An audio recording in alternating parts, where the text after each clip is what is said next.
Hi, Terry Young here, your Federal Member for Longman, and welcome to today's National Australia Day flag event.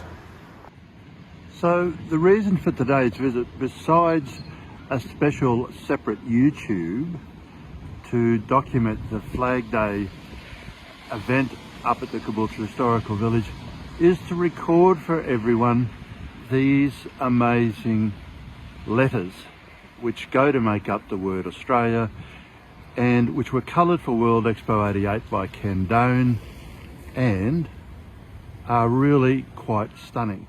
So a special little message for you, Alan Pigeon, from Noreen Benedict, of a really interesting fact about the Flag Day here at the Caboolture Historical Village. Noreen, over to you. Thank you. I'm not quite sure what year it was, but I know that we celebrated Australian National Flag Day here. We had the biggest gathering in the whole of Australia here on our Flag Day.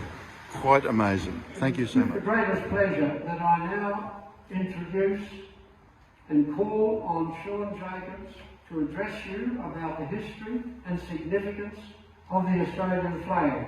Well, thank you very much, Rob, and I'd like to acknowledge Terry Young, MP, Councillor Anne Payne, who's more or less, or I guess my boss to some degree. And of course, thank you everyone for being here today. I'll do a full roll call, but I think we're still waiting on a few people to arrive. But I would just like to thank in particular once again Keith Nix. What a fantastic effort once again for organising today's festival. We're of course incredibly grateful and impressed, but also just very, very appreciative as well. As Bob mentioned, my name is Sean Jacobs. I've been a proud member of the Australian National Flag Association of Queensland for the past almost 10 years now. And one of the things that's always amazed me is how the flag actually came about. Many of you know that the flag was actually designed by public competition. In 1901, there were around 33,000 entrants that answered Prime Minister Edmund Barton's call in the Government Gazette for a national flag. So if you do the calculations, that's almost 230,000 Australians answering the call, which is actually incredibly impressive when you think about those times of being in a non-digital age as well. So a diverse cast of five, which even included a schoolboy, an architect, and an 18-year-old female artist emerged as combined winners due to their virtually identical designs. So it's to me a great example of diversity, but it also a shared idea from a very unique cast of characters. Since 1902, the flag has endured as Australia's peak national symbol, from the war-ravaged Western Front to the tranquility of schoolyards, cultural ceremonies and sporting events across the country. Indeed, today in 2022, we enjoy its flying, celebrating the day the flag was first flown. It was raised at 2:30 p.m. on 3rd of September 1901. But interestingly, it wasn't actually flown in Canberra. It was flown on the mast of the main dome of the Royal Exhibition Buildings in Melbourne.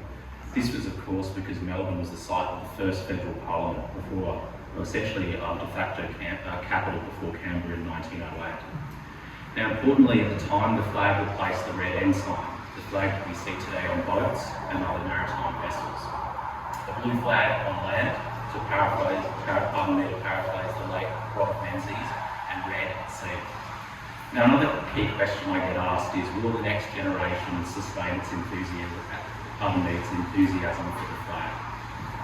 I look around and I see a lot of young, enthusiastic people. I think we're in good hands, but let me qualify.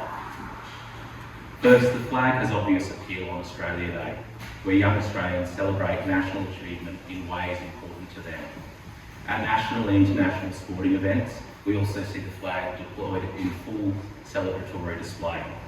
While the cut and thrust of a sporting arena doesn't always invite pause or national reflection, these moments show, in a broad sense, young Australians enthusiastic about their country and enjoying their freedom. In other ways, a healthy patriotism among young Australians is not, in the words of former Governor General Paul Hasler, a showy, crackling, flamboyant bit of display. It is something quiet and deep inside ourselves. The affection to country and the flag is a much more subtle patriotic exercise.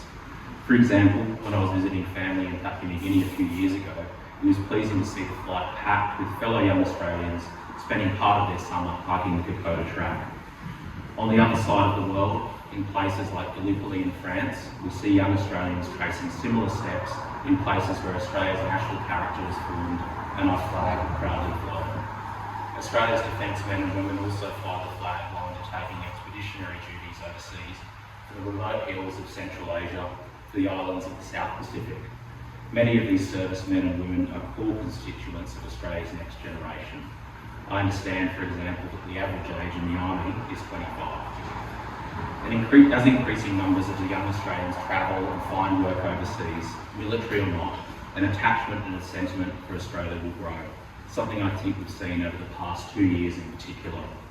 So once again, I think we're in good hands, and especially when we remember that it was in fact a young schoolboy, Barbara Evans, a 14-year-old schoolboy, who was one of the 5 winners of the flag competition all the way back in 1901. Finally, I'd just like to read a quote from former Governor-General Sir Peter Cosgrove, who I think perfectly captures the ongoing sentiment and unique sentiment around the flag. Ultimately, he says, our flag serves as a potent symbol of our nation, one nation of many backgrounds, but ultimately united together by shared values and ideals and a respect for each other and the diversity that is the very essence of who we are. End quote. Australians of all backgrounds have created a shared history to be proud of. The flag is a symbolic recognition of this, and I suspect will continue to find broad reception with young Australians, but with all Australians in the years to come. Thanks very much.